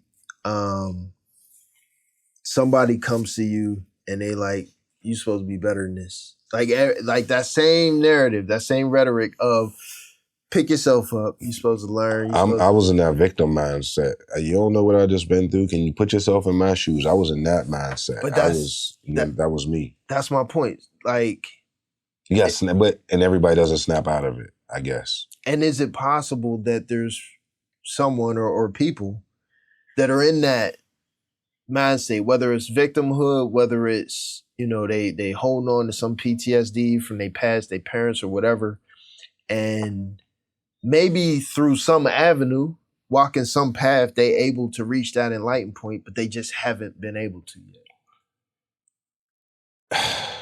yet. To even begin to understand that they need to work to get better. I guess it's about who's around you. I guess you got to have somebody around you saying something. I guess you don't. You got to talk to yourself. You got to talk to God. How do we help those people? Like literally, me and you, if we knew somebody like that, how would we help that person? Just let them know that there are people to talk to. There are little hotlines to call. Like you feel like you have nobody to talk to. I don't know, man, because for everybody's different. Like for me, it really took my daughter, bro. Like for me, and she was so happy. Like, and this was a time where she should have been so upset. Yeah. And she's so happy. And here I am sitting here sad and crying. And I said, you have no right to feel like this. And she's happy. Yeah. You got to do this for her. So that's what it was for me, which made me, because I could have stayed on Latson Street living with my mom and doing what I wanted, having a living babysitter with my mom and being like, I don't want to say like other parents, but other parents, they live with their mom and they let their mom raise their kid and they just out doing whatever they want. I didn't want to be that dad, that parent. That's the thing. You know what I'm saying? So for me, it was my daughter. For somebody else, you just gotta, the first step is knowing, accepting. Like, yo, damn, maybe I do need to talk to somebody. Like realizing there's something that needs to be fixed. There's something. But how do you do that? If you don't know that something needs fixed, how do you get to that point? And the reason I say that, the reason why I'm asking you this is, so one of my interviews I did recently was with Tony Pittsburgh. Mm-hmm. And we had a conversation about, it was basically the pick yourself up by your bootstraps type conversation where he was having a conversation with someone else, like a debate. Mm-hmm. And this other person was saying like, no, you need to pick yourself up. If that's all on you, that's your fault. Mm-hmm. And Tony Pittsburgh, his response was, you don't know everybody's situation. Right. You don't know where everybody's head is at. Right. Like, sometimes, you know, you being there to support, to give them kind words, maybe throw them a couple dollars, could be the watering that seed needs to get to where you think they're already at. Right. That is kind of what I want to use to segue into the political conversation. It's hard to, because it's a sensitive, everybody tries to hide everything in their feelings and emotion, and that's where therapy comes in. Because everybody's just not going to open up to everybody. Like, I could see somebody on Facebook that I know for a fact is crying out for help. Yeah. And I could inbox them and say, yo, what's up? You need to talk. That's fucking weird. Not from my opinion, but I know because I've been through it. I've tried that where it's somebody that you don't even know. You see they going through something, or maybe you spoke a couple times. You inbox them like, yo, what's up? It's interpreted as, you fucking weirdo. You know Exactly. So, and now I'm like, well, fuck you then. Like, you know what I'm saying? But I don't want to be like that because I know that you're crying out for help. Bro, I know that you're crying out for help. Like, I've been in those situations where I've cried out for help, just in a different way. I'm not out there just, help me, but I know what a cry out for help looks like. Yeah. You know what I'm saying? Like, and my thing now, when you crying out for help, nothing against, you know, my family, my bros and stuff like that, but don't request money from me, Cash App, unless we like that. Because, man, people think, oh, you there to help. That mean Cash App me $20 because such and such. Everybody need help from time to time. I get it. For me, man, I've always, after she died, I tried to go get help. I tried to go get food stamps. I was only making $14 an hour. Had 2 kids, 16-year-old, 6-year-old. They told me I made too much money. So now I got to figure out how to feed these kids, bro. Yeah. All I could do was go to work. Yeah. I wasn't robbing, stealing, selling drugs. I can't sell drugs because if I go to jail, these kids ain't got nobody. Right. You know what I'm saying? Right. So that was one of those instances where I had to pick myself up by my bootstraps. Yeah. That was one of those instances. Like, if I'd have sat there feeling bad for myself, we wouldn't be where we are now. So I had a similar story where, my vehicle broke down. I had $40 in my name, went to JD Byrider, had to get a financing the vehicle I couldn't afford. Started donating plasma 2 to 3 times a week. Got a second job washing dishes at King's. So I had 2 jobs and was donating plasma as much as I could. Mind you, I'm working 18 hours a day, like walking around like a zombie, barely sleeping. We're men, yo. Like, it's either we got to do it or we a bum ass nigga, bro. But I feel like that gave me a sense of almost like I'm comparing myself to people or comparing other people to me as if other people are capable of what I'm capable of. I feel like that's an issue we have, especially in the Black community, where we're taught to not view ourselves as being super. Like, in my eyes, and not putting anybody else down, not contrasting us to anyone else, but you and I and people like us are super. Like, we are superheroes. Yeah, for sure. For sure. 100% I agree. Like, the 100%. things that we do that we've accomplished, in that aspect, is difficult. This is just my opinion. I feel like it's kind of unfair to go to someone else not knowing how super or unsuper they are to say you should be able to do what I did. Right? Yeah. Nobody, we all walk our own path. We all, your movie's your movie, my movie's my movie. Right. You know what I mean? We all in the movie the same way in the casket, but how we narrate and do our movie, produce it, and you know what I'm saying? That's us. This is our movie. Right. You know what I'm saying? You're the leading actor. Exactly. You know what I'm saying? Like, so how do we help our brothers? Not literally our brothers, but, you know, people, community. We got to realize that we're not against each other, first of all. Like, I tell everybody, man, this is so sad that I say this. I do not carry a gun because of white people. I'm not carrying a gun because I'm scared of Paul. Yeah. I'm not scared of Jake running up in my house. Yeah. It's not why I have a gun. I'm not scared of the Klan running up in my house. It's not why I have guns. Yeah. It's us. It's us. It's people that look like me. And that's fucked up. And you know what the crazy thing about it is? So I feel like there's certain instances where, well, first of all, past, we'll say 10 years, I haven't needed a gun at all. Right. Not that I haven't, but I don't know because I don't need one either. Like, I haven't experienced any. Yeah, I don't need one either, but just in case, rather be caught with it than without it. Fucking right. There's this narrative that people express to me of, basically downplaying because I moved out of the hood, because I'm, way out. Matter of fact, was that you I was talking to about the, who was the dude that got traded? Juju. When Juju came out to South Fayette. Yeah. So not that conversation specifically, but there was other conversations where people was like, yo, you all the way out there in the cut, like you moved out of the hood. Like, that's what we're supposed to do. Yeah. That's what we're supposed to do. That's what we taught, right? That's what we're supposed to do. But then there's also the conversation of when you move out of the hood, when you move out of the hood, like the city of Pittsburgh, you're taking all those resources with you. So you're taking your taxes, you're taking your head count, so your kids out of the school system, which takes away funding because they get funding per head count in the city or whatever. And you're not there basically to help clean up. Like, what would you say to those people?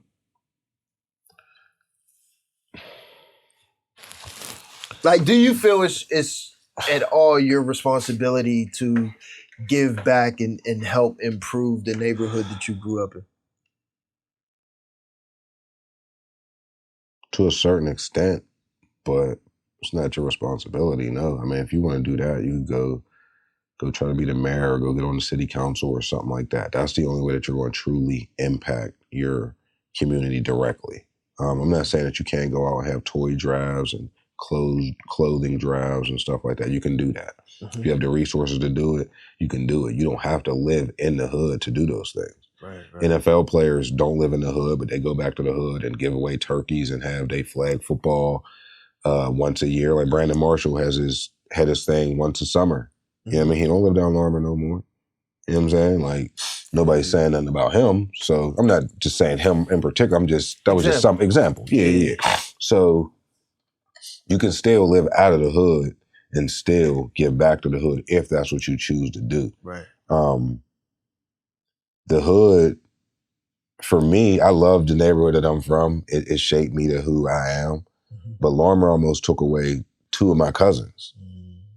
You understand what I'm saying to you? Like, literally. Like, my one cousin didn't have no business being down there, but regardless, they still almost took him away.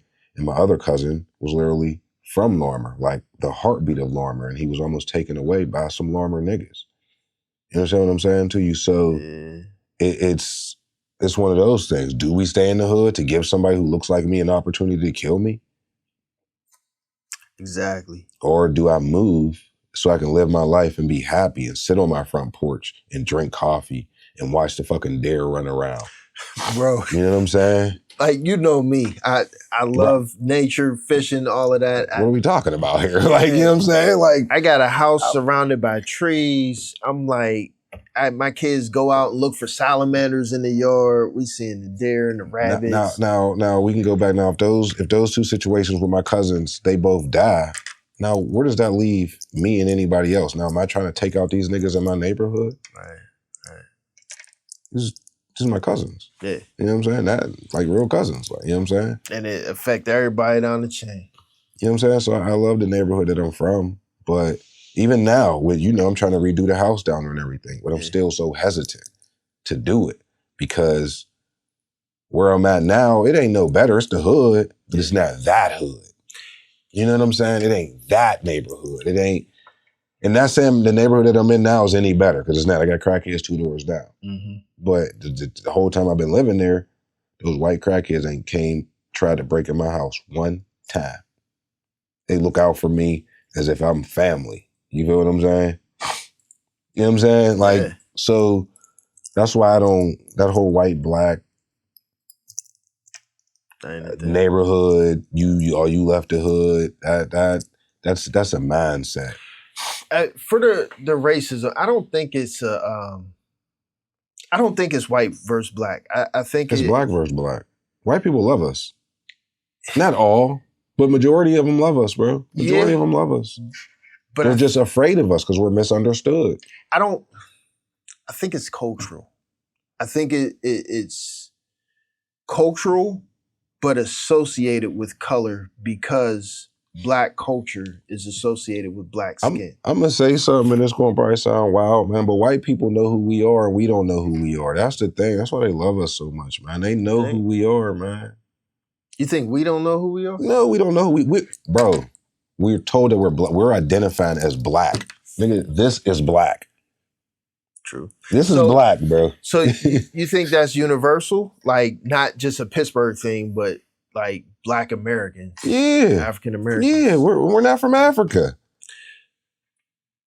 We're not. But doesn't that... But this is what we're taught. And this is what we're told. What I'm saying is, like, we've become what we are, right? So we may not know our history, prior to, but what we have become is this, what we identify as, and we know what that is, right? Mm-hmm. So, like, is it safe to say this culture, this identity that we have right now today is who we are, and we can start here? Let's just say ground zero is like the end of slavery or the end of segregation. The thing about it is, man, everybody's just so stuck in their ways and nobody wants to learn nothing new. Nobody wants to accept the truth, bro. That's the biggest problem that we have in today's society. Right. Everybody's just stuck in their ways and nobody really wants to deep and read. Nobody wants to read. You ever notice, even a text message, you can send a text message, thread this motherfucking long. Bro. And the motherfucker will only see the first two lines and respond to just those first two lines. Or just read the whole thing and not respond because it's too long. So I'm kind of one of them because we can just talk. I'm to that point now. Like, I really just talk, but sometimes things need to be in Texas because not everybody can communicate and comprehend. So you need to read this shit. You need to read it until you comprehend it. Yeah. So sometimes things do need to go in Texas, but for the most part, we can talk. But if you're not a person that can talk, then we're one. Yeah. Text. I definitely agree with that. You know what I mean? It'd be the worst. But reading is fundamental. Fundamental. Fun for your mental. People don't even realize that there are words in words. Like, there are fundamental. Yeah. Reading is fundamental. It's literally telling you it's fun for your mental. like, so why aren't we reading? Why are we just going off of the first two sentences? Why are we just going off of what we're told? Yeah. That was another thing. That's what, to switch it to the red versus blue. That's kind of what kind of got me first rocking with Trump. Because at first, bro, I stopped talking to my granddad for 3 years because he was a Trump supporter whenever he was going against Hillary. Mm-hmm. I'm like, bro, how could you, like, what? Like, I was misinformed. Mm-hmm. Paying attention to the television, telling lies to my vision. Mm-hmm. Television. He's spewing all this fake news. So now I got to start paying attention because he just keeps saying it. Mm-hmm. And then when you deep dive and you deep into it, it's fake news. The channel 2, 4, and 11. Yes, they do have local stories that happen here in Pittsburgh. For the most part, there's a script that the whole 50 states are given for these new. Yeah. There's a video I seen. I forgot where it was. Yeah, and they're all saying the same thing. All saying the same thing. All saying the same. Yeah. But we're not taught this. We're taught that the news is real. Yeah. That everything that's on the news is real. Yeah. They're showing us that kids are starving over in Africa, flying around with with flies on their eyes and all this shit. Meanwhile, back on the ranch, Africa's beautiful. Yeah. Yes, I'm sure there's tribes like that where it's like that, but that's not what Africa really is. So my question for you based on that is, if we know that, you know, the media and the news is lying and you know, we got this whole 52 fake out that money and corporate America is doing to the people, the population, what makes us pick a side? Because I'm adamant. I'm adamant that there's corruption and BS on both sides. Oh, for sure. It's how we're taught. It's how we're raised. I was raised Democrat my whole life. Democrat. Vote blue. Democrats love us. Republicans hate us. Republicans are racist. Democrats love black people. That's what I was taught my whole life. I was taught that to an extent, We were all taught that. But this is what we have to realize. Our parents and grandparents were misinformed. You got to realize that when that LBJ, whenever he signed that, giving black people welfare, he said, I'm going to have black people voting Democrat the next 200 years. He didn't say black people, he said the N-word. I'm going to have these voting Democrat the next 200 years. And he was a Democratic president. Why would he say that? Why would he say that? Why would he say that? Trying to get more voters, basically. But why is he calling us the N-word? They don't like us. Okay, exactly. So there's a reason to keep us on that side. They're going to make us think that they love us, they love us, they love us. But meanwhile, we were Republicans. Martin Luther King was a Republican. His dad was a Republican. No, so I get that entirely. Black Wall Street, we were Republicans. That's like Auntie. I can't think of her name, but I always call her Auntie. Who's running for president against Trump? Kamala, yeah. Kamala, she just recently did the Joe Rogan podcast. And I heard her tell him that she wanted voting to go down to 16-year-olds. Like 16, when you turn 16. Because your mind, you can't, like, come on, where's the thinking level at then? And so I'm talking to my wife. I'm trying to explain this to her. I'm like, the idea, and she agreed with me. She said, the idea that these people, like, we have 16-year-olds in the house that we barely trust to go out on their own and make responsible decisions. And you know, no one trusts them to do anything. Legally, you can't do anything. You're not a responsible, mature adult yet.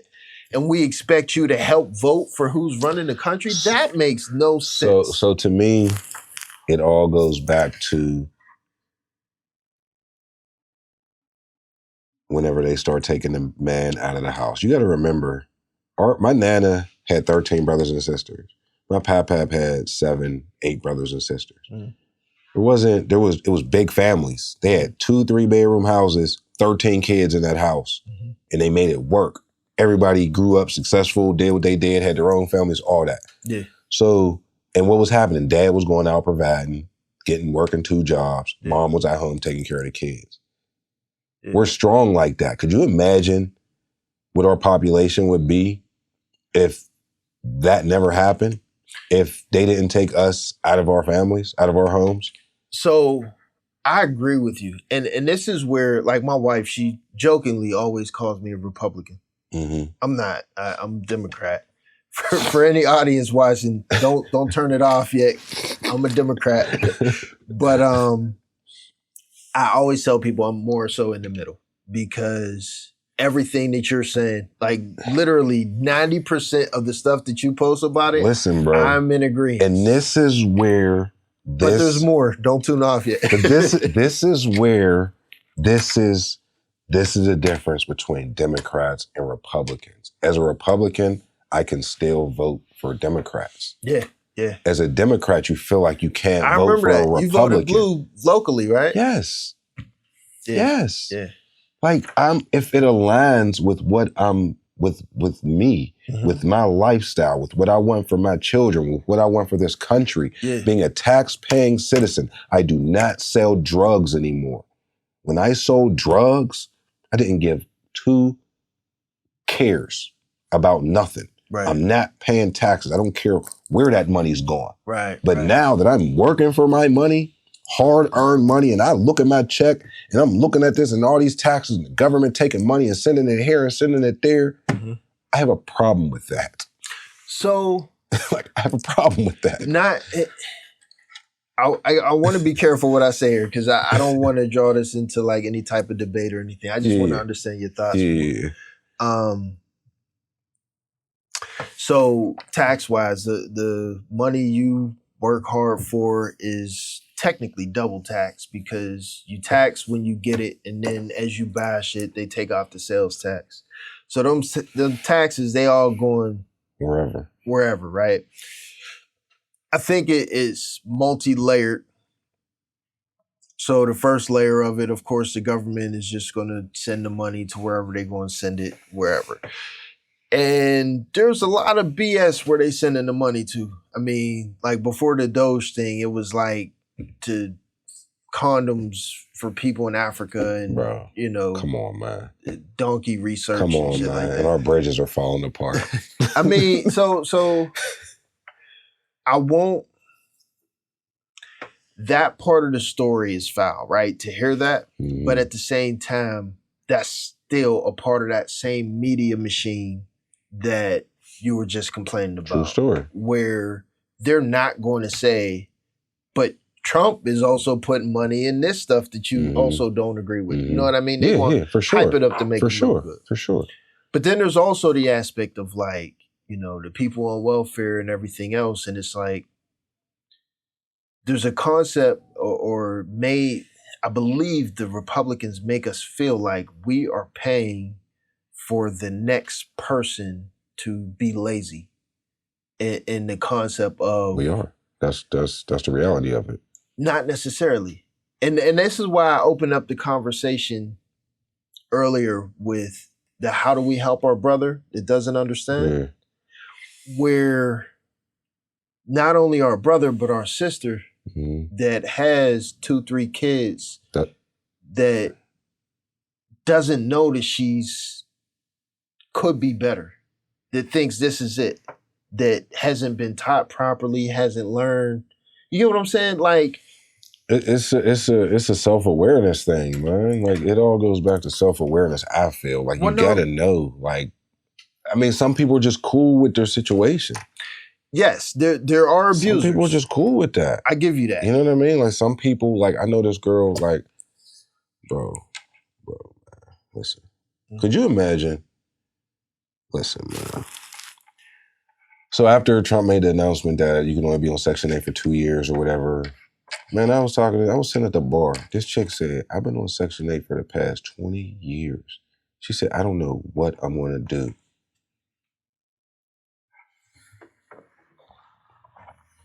Excuse me? You've been on what for the past what? You're able, you can work just like I can work. Hold up. You can work just like I can work. I'm not going to disagree with you, but follow me here for a second. 20 years? Listen, bro. On Section 8? Listen, you're a superhero. I get that, bro. But hold up. I get that, but somebody else really needs that housing that you're abusing. Right, but... That's the problem I got. So... Like, there was a point in time where I needed that Section 8 housing. Yeah. And I'm still on the waiting list for those new houses that they built down Lorimer. I agree with you. Wholeheartedly agree with you. But what I'm saying is, I don't think it's a this or that. It's in critical thinking, there's rules of fallacies. And I forgot which one it is, but it's the fallacy of presenting the illusion of 2 options when there's really more. So it's like if I say, Karlin, would you rather have A or B? This is what I believe the government does, is they present the options and they say, would you rather have your money taken out and given to these freeloaders, or would you rather have your money taken out and done something reasonable with? And they're giving you these 2 options, and obviously it's like, when you come across a woman like that, this 20 years you've been living, man, what? But it's the illusion because there could be another option. They never presented it. We've never thought about it. We've never generated the conversation about it, because the bottom line is, and I'm not saying specifically for that woman, but there are people that don't know any different. They don't. Maybe there's a program to help teach them or help wean them off of it or something. There is, for sure. But to take someone like that doesn't know any different, that's all they know, that's all they were taught, that has children as well, and pull the carpet from underneath them, is bad. Not only is it bad for them and their children, but the community in general. I'm just one of them. I did it, you could do it. You're a superhero, which bro. and that's what it goes back to, I guess. I just don't. Now, if you're handicapped, mental disability, physical, elderly, something like that, I have no problem, bro. I give money and food to the homeless almost every day on my way home from work. Money and food that sometimes I don't even have, but I know I have more than what they have. Yeah. So, and some of them don't even be homeless.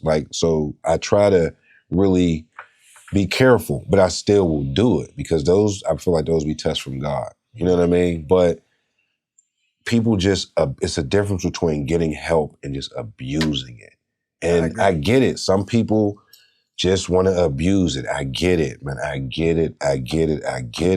But what's that doing for the next person that really, really needs it? What's that doing for this woman that's in this abusive relationship, that's on this Section 8 waiting list, but she can't get off because you're never going to move out? There's a house right around the corner that this woman could move into to get away from this abusive man that was probably going to kill her and her kids. I give you another quick example. So me and my wife, this was how many years? Not last year before last, she did the toy drive. I'm working the table where I bag up the toys, right? There's a mother and two of her sons is going around. Now, every family is allowed to get a certain number of toys per kid. I think it's like 2 toys per kid. So they come up to me, and the little boy says, what they're supposed to do is bring their toys. I count them, put them in a bag, right? The boy walks up to me, and people everywhere. He's like, hey, can I get a bag? My mom got to carry this, and that, and her arms hurt, blah, blah, blah, whatever. I'm like, okay, here, give me the bag. I'm looking, it's super busy, people coming. I'm looking across, and they have a giant garbage bag full of toys. Their mom with the 2 boys, she hands the bag to one of her sons and says, go put that in the car. I'm busy handling all these people in the back of the room, and I watch the boy run out the room, the big hall, with the bag, and he goes to put it in the car. He comes back in. They get another bag. I don't know where they got it from, but they both filling it up. She's yelling at him, come on, hurry up. She runs out and get the boys following her. So it's basically mom raising her kids, in that environment and stuff like that. Yeah. When I look at that, it's like, for one, I had a feeling of like, I need to chase them down because they're getting out with other people's toys, because toys is accounted for. Yeah. But at the same time, it's like, I don't know what those kids are going through. Right. And maybe those toys for them, or there's more kids at home, like maybe they need that based on whatever it is they're dealing with in that situation, that environment. But then also, what are they being taught? What are they being taught? And maybe they don't have a superhero in their life to where... Yeah, you put that in this, so you make that makes so much sense. Like, everybody's just not a superhero, man. And that's the but we all have a superhero in us. I feel like we all have a superhero in us. So same in not even analogy, real situation, those boys have a superhero in them. Right. But they don't have a superhero around them to help bring that out. So when they get to be in their 20s... Man, I'm going to say something. I'm going to catch a lot of slack for this probably, man. What's that?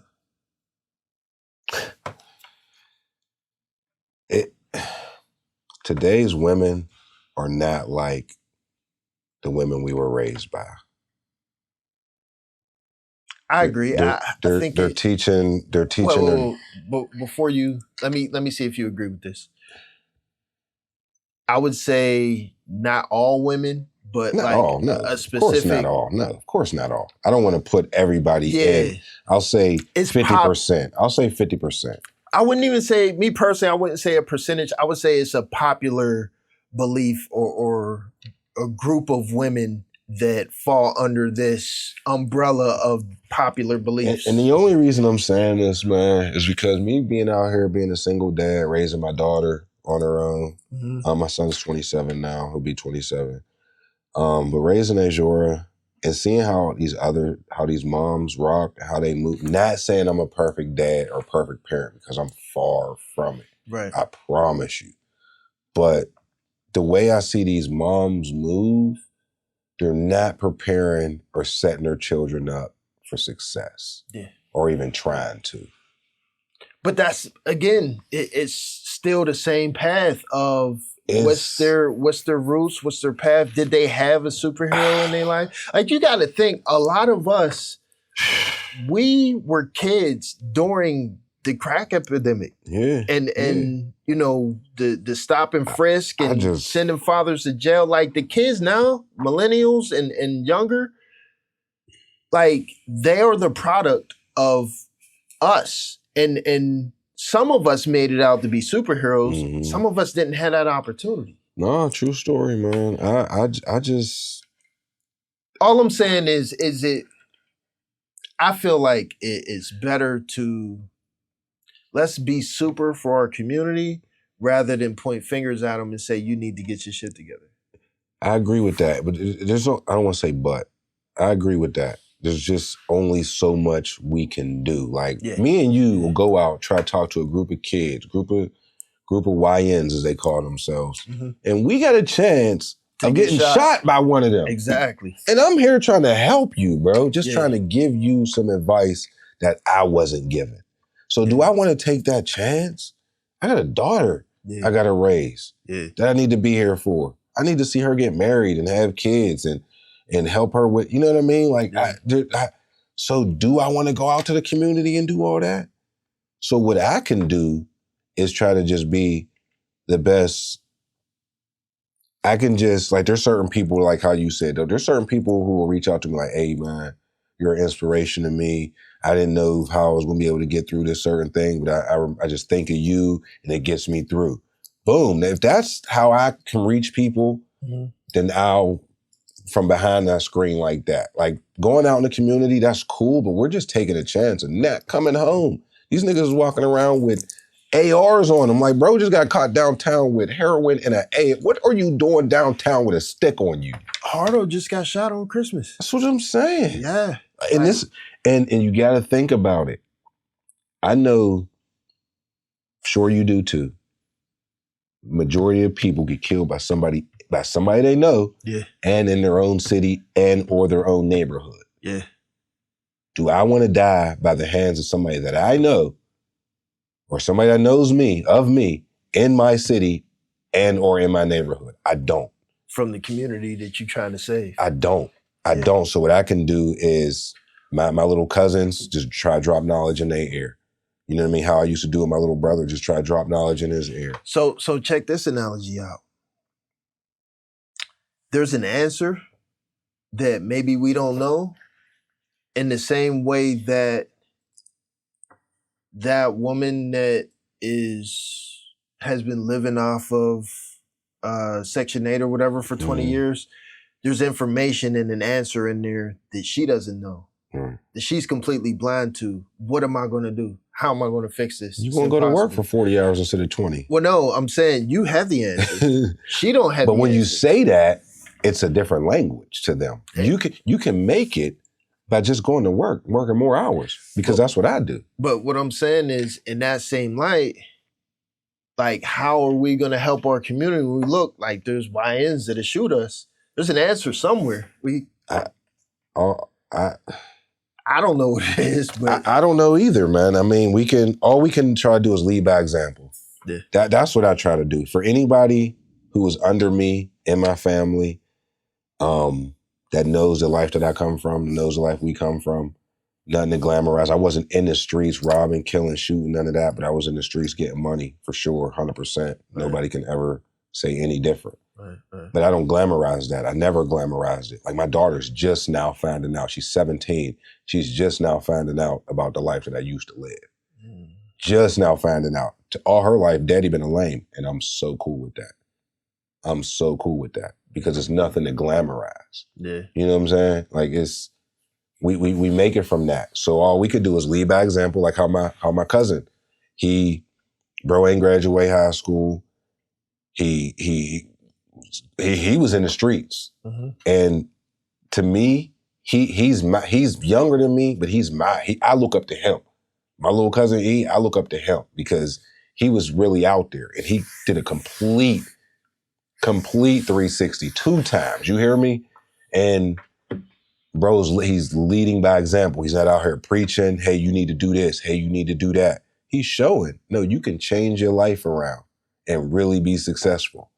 And he's doing it. Mm. So that's why I don't like that victim mindset that I was this, I was that, I can't be this, I can't be, you can. I've seen success stories. Right. I don't know if he didn't graduate high school. I don't want to put that on him. But I do know he was in the streets, heavy. Right. Way heavier than I was. Right. Way heavier. And completely changed his life around. And I tell him all the time, I give him his flowers on Facebook as much as I can because he's a role model. And he would probably say that he looked up to me in some ways in the parenting aspect.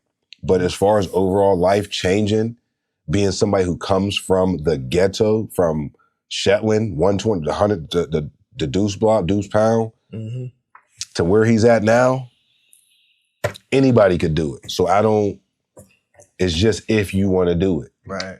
Like how you brought up the conversation about, hey, yo, y'all want to start a podcast? Let's do a podcast. You could talk all you want. Yeah.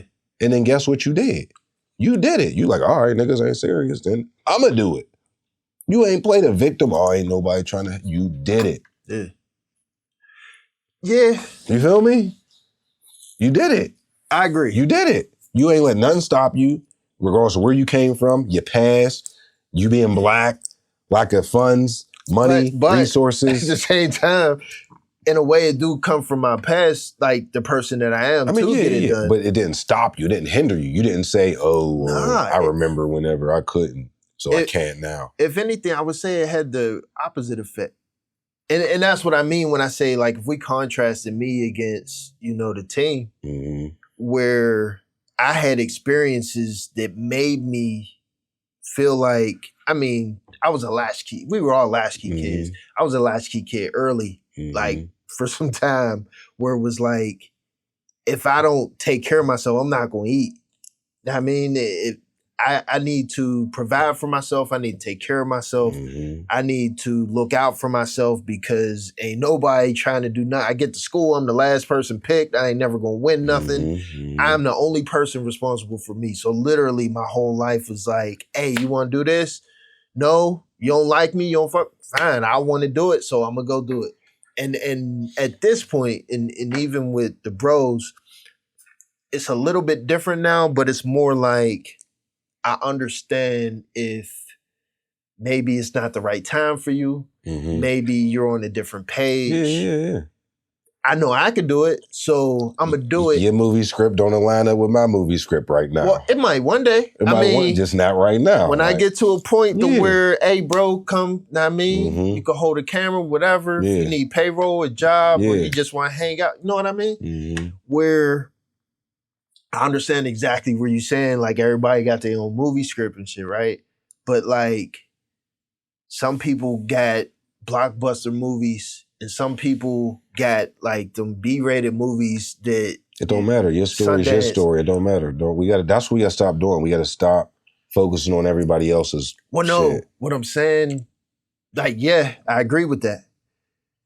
But some people can't help that they movie isn't dope enough, and I am my brother's keeper. You know what I mean? I agree with that. Where it's like, maybe your film just ain't where it's supposed to be in life, and maybe I don't even have the resources to help you out. So for me right now, I look at my life and all my friends that I went to high school with, they're all about to retire, bro. Wow.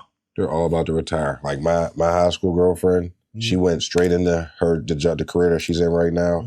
She probably got a couple more years. Couple other friends they're all about to retire, bro. Yeah. I can't compare my life to their life. Right. True. Should I be where they are? Maybe. But that ain't my story. Yeah. So the moment I try to compare myself, I'm happy for them. That's what's up. Yeah. I'm happy for them. I love that for them. But that's not my story. Yeah. That's not my story. So the sooner that we can accept our story and our movie script and not want it to be this movie script, I should be retiring right now. I was supposed to graduate high school, went straight to business school. I was supposed to have my master's by the time I was 25. I was going to open up a home for the mentally handicapped. That was the plan? That was the plan. I was going to open up the home for the mentally handicapped. We were going to have about 10 to 15 clients. You could get up to $1 million a year for a client. Yeah. You know what I'm saying? Depending on the facility. I wasn't going to have more than 10 to 15. That was my plan. Right now, that was supposed to be by 30. I should have opened that up by 50. I'd have been ready to retire or sell it. Right. That's 6 years from now, bro. So what happened? I went to the streets. We gonna have to come back to this. We gonna have to continue this. But pretty much, I was an intern at the VA hospital up in Oakland. Yeah. They told me apply for the job. You gonna get the job. Boop boop boop. Instead of me getting it, I didn't even know about DEI hires. But the DEI hire got the job. How's it DEI and you a black man? I was a black woman. Guess they needed more black women than they needed black men. I don't know. Was she more qualified than you? No, not at all. Was she not qualified at all? She wasn't qualified at all, bro. She wasn't qualified at all. The only up she had on me is that she was in the military. That was the only up. But she was an active soldier. Like, I'm in here actively doing this paperwork. She wasn't even a paper pusher in the military. You ever talk about this in therapy? No. You should. I probably should. Because it changed my life. I can tell. Because I'm watching Cuz in Uptown and everybody get money. And I'm like, I could do that. I'm going to take what I just learned in school, and I'm going to transform it to the streets. And that's what happened. Yeah. That's where my life. I feel the energy, bro. You know what I'm saying? Take that one to therapy, bro. But no, I get it. 100%. But that's where, so. Look, I feel like we done covered a gang of shit, man. We could always come back for another one. But it's your birthday. Happy birthday again. I appreciate you, man. Yeah, I'm going to go down there. Hey. My brother got me reservations down there. He's like, man, make sure you're there at 2:00. I love that me and my brother are talking again, man. Yeah. As you know, we wasn't. That's dope. It was just a family miscommunication. Like, again, y'all was both knuckleheads at one point. Didn't know how to communicate. We just didn't know how to communicate. That weren't comprehending, you know what I mean? I need to talk to him too at some point. I love the man Jay's become, bro. Yeah. Like I just see you said that, and I'm like, bro, I love it, man. We had some differences in the past. I would love to speak to him, bro. I love it. I love the man that my little brother has become. I can't even just watching him with his wife and his kids and his house. Like, he married? Married, bro. That's dope. You know what I'm saying? Like, that's big. I love this for him, man. And we're talking again, and I get to see my nephews. He get to see his niece. It's just, it's big, man, for real. But I'm gonna definitely tell him to holler at you. Hey, if anything, I don't know if you agree with this. For me personally, 44, I love this age. Like, I love being a man at this age and living life through these eyes. So what I realize, man, is we have never been more important than we are now. Yeah. As far as everything. I don't even want to general, as far as everything. Us men are really important. And the biggest thing that I see, man, is how they try to discredit us. Yeah. You know what I'm saying? Yeah. Like, no matter what we say and do. And gaslight. again, we come back another time it's a whole nother. You know what I mean? Like there's just so much that we as men, we just have to realize how important we are to the world, to the women in our lives, the children in our lives, to our neighbor, to the waiter, the waitress, to everybody, us men, co-workers, everybody. Like us men, we gotta get it together. Yeah. We got to. And like how you say, how do we know? Like, I don't know, but you look in the mirror and you know. Yeah. Like, you gotta know, like, damn, I ain't right. Yeah. Like, you got to. There gotta be some level of self-awareness. I feel the energy that you speaking with right now, and I'm thinking, I got a couple people in my head when you say that I'm like, I know a couple people that don't have it. I do. Yeah. I do, bro. I promise you. And those are the people that I don't. So there's a video that I just shared the other day where Kobe Bryant was like, I don't like lazy people. I'm not talking to lazy people. And in the next video, Smush Parker came on and was like, yeah, I was Kobe's teammate for 2 years and he ain't talked to me once. How are you in a cubicle? How do you sit next to somebody for 2 years and not say, good morning, how you doing? You need something. He just told you, that energy is transferable. Being around lazy people that ain't doing nothing will have you being a lazy person not doing nothing. Yeah, but I feel like there's a lot of lazy people that don't know that they lazy. Because people allow them. See, you know how I am. Yeah. Like, you know how I am. Like, I be saying shit y'all don't want to hear sometimes. Yeah. I'm that friend. Well, I try to be that friend. People, yeah. I try to be that friend. I don't work for Willy Wonka in the sugar factory, cookie, whatever. Yeah. I can't be that. You say something, I'm gonna tell you what I think you need to hear. I don't want to hold your hand because nobody's gonna hold my hand. That's the authenticity, man. If it wasn't that way, we wouldn't be able to sit and literally help sharpen each other. We just all need somebody like that around us. Yeah. That's what I feel. I'm gonna get down here, Yeah. man. I don't want to cut this short, man. It's all good. Let's wrap this up. Hey, it's my play cousin, Karlin Stanton. My brother, for real. No, for real, man. But you know what it is. Play cousins. Kalaj Dame, Karlin Stanton. We gonna come back again, man, for sure.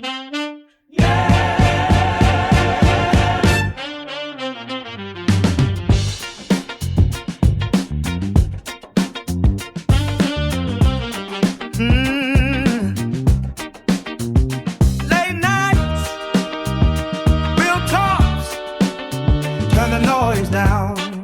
Welcome to Kalaj Dame. City lights, long days, heavy on the mind. Everybody talking, but they never take the time. Truth in my chest, I don't sugarcoat pain. If you sitting at the table, you gotta show your face. Conversations deeper than the surface we've been shown. Ain't here to sell a dream, just to show you what I know. Every voice matters, every story got a way. If you living it for real, you gon' feel this pain. No scripts, no frames, just heart and time. If you listen close, you might change your mind. We don't argue just to win debates. We just shine a light where they hide the grace. This the Kalaj Dame Podcast, where the real don't gotta broadcast. Every truth gotta pass. Every voice got a lane. This the Kalaj Dame Podcast. Pull a seat, let the walls crack. If you ever felt unseen, you gon' feel your name.